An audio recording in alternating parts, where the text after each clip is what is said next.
Hey, you're stuck in traffic with Wolf Gorlick. A couple-minute riff on IT and IT security.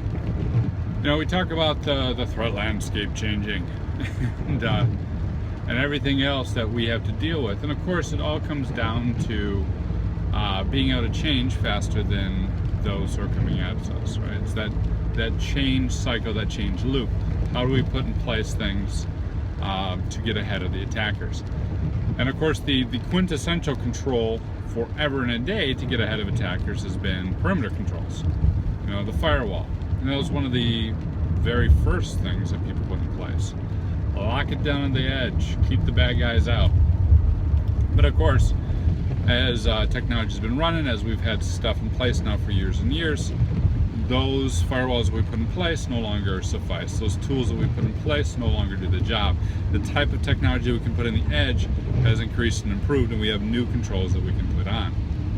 So the question becomes, how do you deploy a new edge, keeping in mind that our ultimate mission is to protect the organization's line of business, right? Is to keep the organization in business and not necessarily protect the technology. So we can't necessarily just rip and replace. Well, you can. And that's usually the way people do it, right? Just rip the Band-Aid off. So that would be one of, let's say 3 or 4 options. Let's say 4 options. We're going to do 4 today. 4 is a good number. So the first option would be just rip the Band-Aid off, right? And the wrong way to do that, but the way a lot of people do, is just dump the rules in the old firewall and load them into the new one. Then swap at the right window. Now the problem with that is, 1, it's risky. 2, risky because of an outage.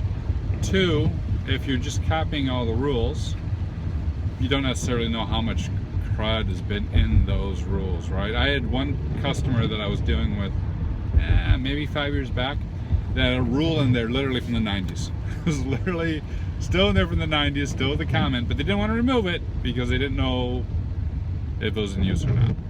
And 3, that means you're managing the old firewalls or the new firewalls like you did the old firewalls. And the fact is that the management style and the very way we craft rules and allow access has shifted, right? The way we do proxy and everything else has changed enough that you probably just don't want to be copying port rules. So that's 1. The better way to do that is to use a tool that maps out all the active traffic, something like a Firemon or whatnot, and then implement the rules based on what we see. Now the risk of that is that traffic, of course, is contingent on business process. So if you do that mapping, the beginning of the quarter, it might be different traffic at the end of the quarter. There might be something that only happens, twice a year that you're not going to catch. So there are some caveats there as well, but it's a better approach, and then you can implement the technology the way the technology was designed to be implemented, and govern that new firewall like a new firewall. So that's one, rip and replace. Another option is if you want to get like bang for the buck right away with very little risk, a lot of times you put the firewall off a span port and use that span port to pump the data to the firewall and use the firewall purely as a detective control. It's a great way to find malware, it's a great way to do malicious activity assessments, it's a great way to get some bang from the buck immediately out of these firewalls because it's not in line. It's off the span port and not going to block or stop anything. Problem is, of course, you can't block or stop. So another way to do it would be to put it in front of your firewall, your new firewall in front of your old firewall for a period of time, put in learning, start figuring out what traffic's going across it. The benefit there is if you're concerned about inbound, you can capture and stop inbound traffic right away. You can begin to do some rule shaping and get an idea of what the attacks look like as detected with the newer signatures, newer technology. The problem at the front of the firewall, though, is if you're doing a NAT or you're concerned about infected workstations, everyone's doing that.